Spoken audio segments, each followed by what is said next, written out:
انبیاء و رسل کے نفوس میں جبلی طور پر کائنات میں تصرف کرنے کی صلاحیتیں ودیعت کی جاتی ہیں، اور یہ ان کے مقدور میں ہوتا ہے کہ جب چاہیں متعین توجہ سے اکوان میں تغیر و تبدل کر سکیں۔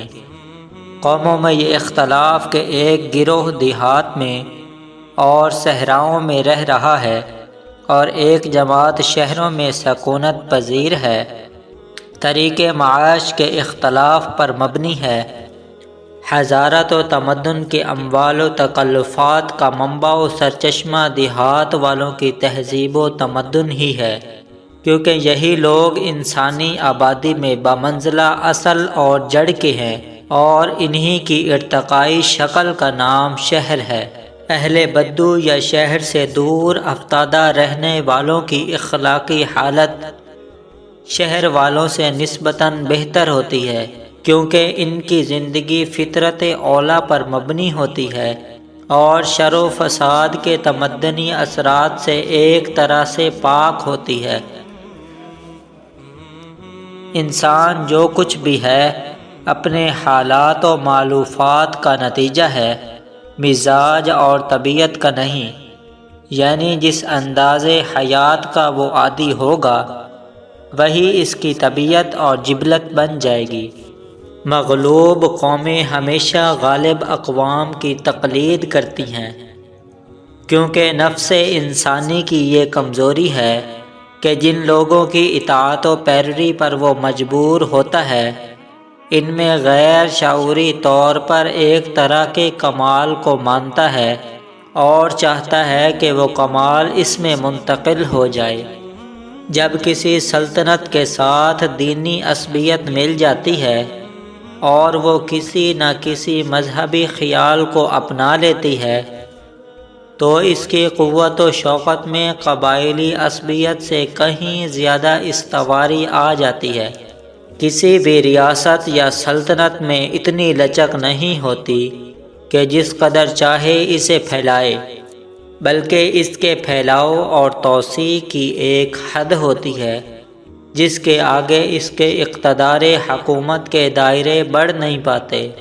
مختلف اقوام میں یہ قانون ہمیشہ سے جاری و ساری رہا کہ جب تک حکومت کو چلانے والے گروہ زیادہ تعداد میں رہے، فتوحات کا دائرہ بڑھتا رہا، اور جب یہ گروہ دور دراز ملکوں میں متعین ہونے کی وجہ سے کم ہوا، فتوحات کا دائرہ بھی اسی نسبت سے سمٹتا رہا۔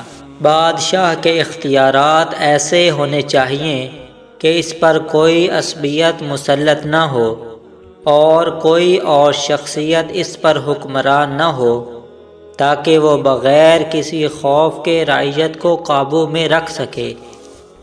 ذہنی طور پر بادشاہ کو نہ تو غیر معمولی طور پر ذہین ہونا چاہیے اور نہ نرا مغفل، کیونکہ جس طرح بلادات و کن ذہنی سے جمود کا خطرہ ہے، اس طرح ذکائے مفرط عوام کے حق میں بہت خطرناک ثابت ہو سکتا ہے۔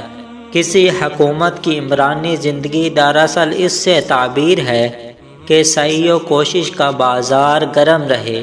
ایک غلطی تعلیم کے سلسلے میں یہ بھی کی جاتی ہے کہ ایک وقت میں بجائے ایک ہی علم پڑھانے کے کئی باتیں غیر متعلقہ بتائی جاتی ہیں، جس کا قدرتی نتیجہ یہ ہوتا ہے کہ طالب ان سبھی چیزوں میں کورا رہتا ہے۔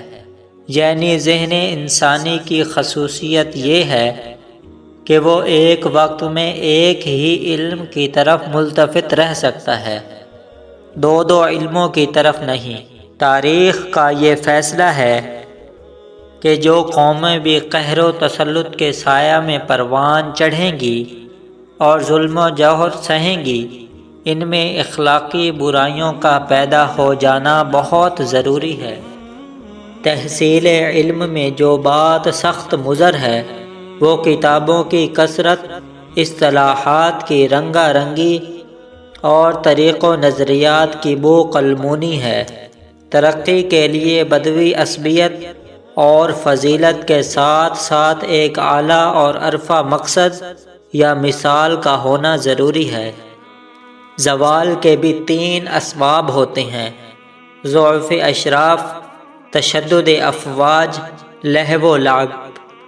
تو دوستو یہ تھے چند اقوال زریں۔ اگر آپ اقوال زریں ریٹن میں پڑھنا چاہتے ہیں تو اسی چینل کے نام سے موسوم ہماری website encyclopedia Urdu Hindi ہے، آپ وہاں جا کے بھی بہت سا مواد پڑھ سکتے ہیں۔ ویڈیو دیکھنے کے لیے شکریہ، جزاک اللہ۔